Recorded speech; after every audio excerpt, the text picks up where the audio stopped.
దేశంలో petrol gas కొరత లేనప్పుడు ప్రజలకు ఎందుకీ అవస్థలు? కొరత నిజం కాకపోతే సంక్షోభానికి కారణం పాలకుల వైఫల్యం కాదా? బరాబర్ అడుగుదాం. ప్రభుత్వాలు చమురు సంస్థలు కొరతే లేవంటున్నాయి. మరి పెట్రోల్ బంకుల ముందు క్యూ లైన్లు ఎందుకు, నో స్టాక్ బోర్డులు ఎందుకు పెట్టాయి? బరాబర్ ప్రసిద్దాం. యుద్ధం ఎప్పుడు మొదలైంది? నెల రోజులుగా ప్రభుత్వాలకు సోయి ఉందా? కృత్రిమ సంక్షోభం రాకుండా పాలకులు తీసుకున్నటువంటి ముందస్తు చర్యలు ఏమిటి? బరాబర్ నిలదీద్దాం. ఇంధన కొరతపై బీఆర్ఎస్ వాయిదా తీర్మానాన్ని ఎందుకు తిరస్కరించారు? విపత్తు నిర్వహణపై అసెంబ్లీలో చర్చిస్తే తప్పేమిటి? బరాబర్ అడుగుదాం.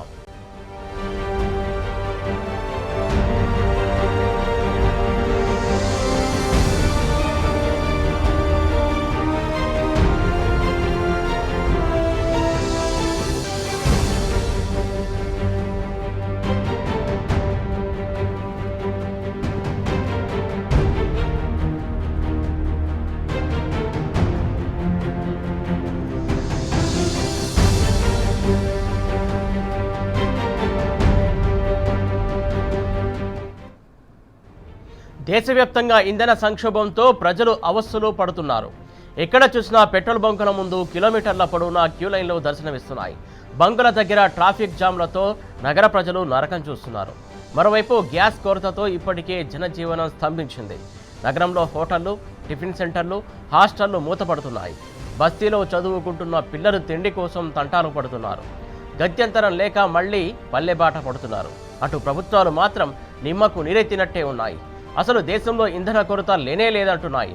2 నెలలకు సరిపడా పెట్రోలు, డీజిల్ నిల్వలు ఉన్నాయని చెబుతున్నారు. కొరత లేనప్పుడు ఎందుకీ పరిస్థితి తలెత్తింది?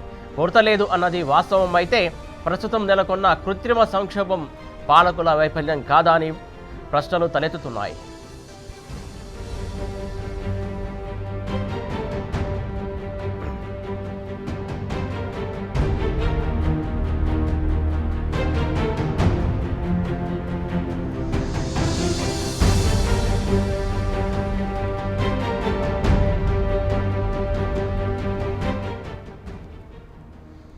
రాష్ట్రంలో పెట్రోల్ సంక్షోభం ముంచుకొస్తున్నది. పెట్రోల్, డీజిల్ కొరతతో రాష్ట్ర వ్యాప్తంగా అత్యధిక బంకులు మూతపడ్డాయి. ఎక్కడ చూసినా బంకుల ముందు నో స్టాక్ బోర్డులే దర్శనమిస్తున్నాయి. పెట్రోల్, డీజిల్ దొరకదేమోనని వాహనదారులు భయాందోళనకు గురవుతున్నారు. ఈ క్రమంలో బంకుల వద్దకు పరుగులు తీసి ఉన్నటువంటి బంకుల్లో పెట్రోల్ కోసం వాహనదారులు బారులు తీరారు. దొరికిన చోట తమ వాహనాల్లో ట్యాంక్ ఫుల్ చేయించుకుంటున్నారు. దీనికి తోడు బాటిళ్లలోనూ స్టాక్ పెట్టుకుంటున్నారు. దీంతో రాష్ట్ర వ్యాప్తంగా ఒక్కసారిగా పెట్రోల్, డీజిల్ డిమాండ్ పెరిగింది. మరోవైపు ప్రభుత్వాలు మాత్రం ఆలస్యంగా నిద్రలేచాయి. ఇరాన్, ఇజ్రాయెల్ యుద్ధం ఆరంభమైన నాడే ముందస్తు చర్యలు చేపట్టి ఉంటే ఈ పరిస్థితి తలెత్తేది కాదని విమర్శలు వస్తున్నాయి. గత 2 రోజుల నుంచి మంతిల్లా పెట్రోల్ కానీ డీజిల్ కానీ చాలా ఇబ్బందిగా ఉంది. మధ్యతరగతులు మేము పొద్దున్న లేవగానే మా యొక్క పనుల నిమిత్తం కోసం మేము దూర ప్రాంతాలకు వెళ్తూ వస్తూ ఉంటాం. బిజినెస్ పరంగా మాకు పెట్రోల్ కానీ డీజిల్ కానీ చాలా ఇబ్బంది జరుగుతుంది. ఈ యొక్క మా ఇబ్బందిని ప్రభుత్వం కానీ సెంట్రల్ గవర్నమెంట్ కానీ పట్టించుకొని మాకు డీజిల్, పెట్రోల్ అందుబాటులో ఉండేటట్టు సహకరిస్తారని చెప్పి కోరుకుంటున్నాం. ఈ కేంద్ర రాష్ట్ర ప్రభుత్వాల వల్ల మధ్యతరగతి కుటుంబాలకు చాలా ఇబ్బంది అవుతున్నది. ఇప్పుడు పెట్రోల్ కోసం వస్తే ఎక్కడ ఏ పెట్రోల్ బంక్లో చూసినా కూడా నో స్టాక్ బోర్డ్స్ కనిపిస్తున్నాయి. నార్మల్ పెట్రోల్ పోయించుకునేది ఇప్పుడు పవర్ పెట్రోల్ పోసుకోవడం అవుతుంది. దానివల్ల చాలా అదనంగా మాకు డబ్బులు కట్ అవుతున్నాయి, ఛార్జెస్ ఎక్కువ అవుతున్నాయి. గ్యాస్ కొరత ఉంది. కట్టెలు ఇప్పుడు గ్యాస్ లేక ఇప్పుడు మాకు నిన్న నుంచి గ్యాస్ అయిపోయింది. ఇంట్లో ఇబ్బంది, కట్టెల పోయి గత పరిస్థితికి వచ్చింది. దయచేసి ఇప్పటికైనా కూడా రాష్ట్ర ప్రభుత్వం, కేంద్ర ప్రభుత్వం చాలా బాధ్యతగా తీసుకొని ప్రజలకు సరైనటువంటి సౌకర్యాలను అందించాలని నేను కోరుకుంటున్నాను. వాళ్ళ మంచిర్యాల పరిసర ప్రాంతాల్లో కూడా ఎక్కడ చూసినా కూడా పెట్రోల్ లేదు అని చెప్పేసి బంకులలో బోర్డులు తిప్పేసి వాళ్ళ యాజమాన్యం చేతులు దులుపుకుంటుంది. ఇవాళ గంటలు కార్లు, బైకులు, చోదకులు అందరూ కూడా మరి ఎండలలో నిలబడి పెట్రోల్ కోసం ఆశతో ఎదురు చూస్తాను. పిల్లలతో సహా ప్రయాణాలలో ఉన్నటువంటి ఎవరైతే మరి వాళ్ళు ఉన్నారో వాళ్ళు చాలా ఇబ్బంది పడేటువంటి పరిస్థితి ఉన్నది. రాష్ట్ర ప్రభుత్వం, కేంద్ర ప్రభుత్వం అపోహలు నమ్మొద్దంటుంది. కానీ అపోహలు నిజమైనటువంటి పరిస్థితి కనిపిస్తుంది. కాబట్టి వెంటనే వీటిపై చర్య తీసుకొని అధికారులు కూడా చర్య తీసుకొని మరి ఈ ప్రాబ్లం లేకుండా చేయాలని చెప్పేసి సందర్భంగా తెలియదు. 11ంటికి వచ్చినా 2 గంటలు లైన్లో ఉన్నాను. మార్నింగ్ నుంచి గ్యాసే లేదు. ఇక్కడ గ్యాస్ స్టాక్ ఎక్కడ లేదు. ఇక్కడ హైదరాబాద్లో లైన్ 3 కిలోమీటర్స్ దగ్గర వరకు ఉంది. చాలా టైట్ అయిపోయింది. అప్పుడు లేక లేదు. అప్పుడు 54 రూపీస్ ఉండే, ఇప్పుడు 97, 93, 100 వరకు పోవడం అవడం అవుతుంది. ఇలా బంకులో 700 వరకు 800 వరకు అని ఒక పెట్టుకురు వాళ్ళు. అంతవరకు ఇంకా చాలామంది ఉన్నారు కాబట్టి వాళ్ళకు కూడా రావాలి కాబట్టి కొంచెం లిమిట్లో కొడుతురు. ఇంకా 800 ఒక రోజు నడుస్తుంది, ఒక రోజు నడవదు మనకి. ఇంకా ఎల్బీ నగర్, హయత్ నగర్, గుంటూరు ఎక్కడైనా ఉండని, హైదరాబాద్లో ఎక్కడైనా ఇట్లనే ఉంది సమస్య. తెలంగాణ రాష్ట్రంలో 3,600 పెట్రోల్ బంకులు ఉండగా రోజుకు సుమారు 35 లక్షల లీటర్ల పెట్రోలు, 45 లక్షల లీటర్ల డీజిల్ అమ్మకాలు జరుగుతాయి. డిమాండ్కు తగ్గట్టు పెట్రోల్, డీజిల్ను ఆయిల్ కంపెనీలు సరఫరా చేయడం లేదంటూ పలు చోట్ల బంకుల నిర్వాహకులు ఆరోపిస్తున్నారు. ఇందులో భాగంగానే స్టాక్ సరఫరాలో అనధికారిక కోతలు విధిస్తున్నాయని చెప్పారు. అధికారికంగా ఎలాంటి ఆదేశాలు లేకపోయినా సరఫరాలో అంతర్గత కోతలు పెడుతున్నట్టుగా చెబుతున్నారు.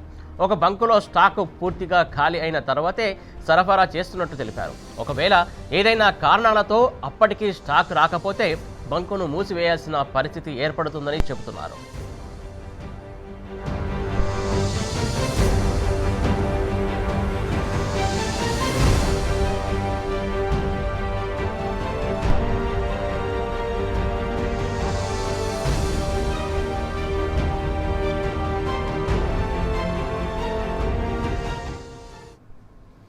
ఒకవైపు తెలంగాణ రాష్ట్రంలో ప్రజలు పెట్రోలు, గ్యాస్ కొరతతో ఇబ్బందులు పడుతున్నారు.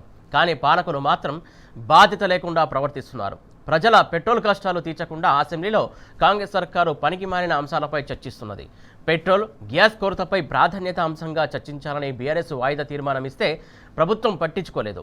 కానీ ఇప్పసారాపై సభలో చర్చించింది. ఇంతకంటే నిర్లక్ష్యమైన ప్రభుత్వం ఇంకెక్కడైనా ఉంటుందా అని జనం మండిపడుతున్నారు.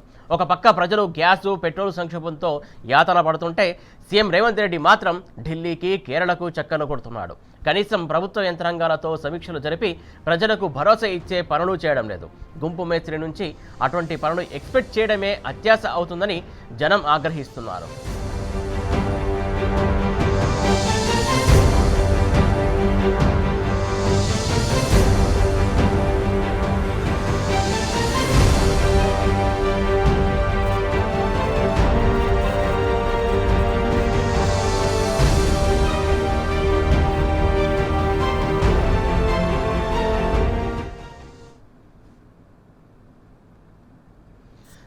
ఒకవైపు రాష్ట్రంలో పెట్రోల్, గ్యాస్ కొరత మూలంగా ప్రజలు ఇబ్బందులు పడుతున్నారు.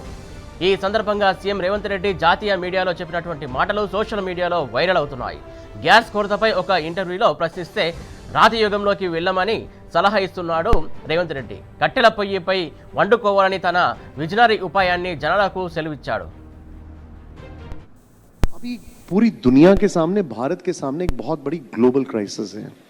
जिस तरीके से जंग छिड़ रही है मिडिल ईस्ट में, रशिया यूक्रेन चल रहा है, कैसे आप इसकी तैयारी कर रहे हैं, कैसे निपटेंगे? How are you bracing up आपके स्टेट के लिए? हम इतिहास में जा रहे हैं कि भाई सूर्य भगवान को प्रार्थना करो, जो मिलेगा पत्थर से पत्थर मार के आग बुझाओ, आग समझाओ, खाना पकाओ, खाना खा लो, क्योंकि गैस पेट्रोल ये सब शॉर्टेज होते जा. దేశంలో అసలు ఇంధన సంక్షోభమే లేదని చెబుతున్నది కేంద్రం. ప్రజలు ఎవరు ఆందోళన చెందవద్దని ఆయిల్ అండ్ గ్యాస్ మంత్రిత్వ శాఖ జాయింట్ సెక్రటరీ సుజాత శర్మ వెల్లడించారు. దేశంలో తగినంత పెట్రోలు, డీజిల్ అందుబాటులో ఉందన్నారు. ఇంధన కొరతపై వచ్చే అపోహలు నమ్మవద్దని ఆమె తెలిపారు. ఎక్కువ స్టాక్ను తెచ్చిపెట్టుకునే ప్రయత్నం చేయవద్దని ప్రజలకు సుజాత శర్మ సూచించారు. वासियों को बताना चाहती हूं कि हमारे पास लगभग सालाना 26 करोड़ टन कच्चे तेल को रिफाइन करने की कैपेसिटी उपलब्ध है. और ये मैं इसलिए बताना चाहती हूं क्योंकि पिछले 2 दिनों से हमने देखा है कि कई सारे क्षेत्रों में रिटेल आउटलेट्स या पेट्रोल पंप के बाहर लाइन देखी गई है और पैनिक बाइंग भी ऑब्जर्व की गई है. मैं देशवासियों को विश्वास दिलाना चाहती हूं कि हमारे पास पेट्रोल और डीजल पर्याप्त मात्रा में उपलब्ध है. कहीं पर भी किसी पेट्रोल पंप पर कोई कमी नहीं है. पेट्रोल पंप को सप्लाई करने वाले टर्मिनल्स पर भी पर्याप्त मात्रा में उपलब्ध है. इसलिए अफवाहों पर विश्वास न करें और पैनिक बाइंग से बचें. मैं ये भी बताना चाहती हूं कि पेट्रोल और डीजल के प्राइस में कोई बढ़ोतरी नहीं की गई है। अतः मेरा आप सभी से आग्रह है, कृपया अफवाहों पर ध्यान न दें। ट्रांसपोर्ट के लिए यूज होने वाली सीएनजी की मात्रा भी 100% कंज्यूमर को उपलब्ध कराई जा रही है।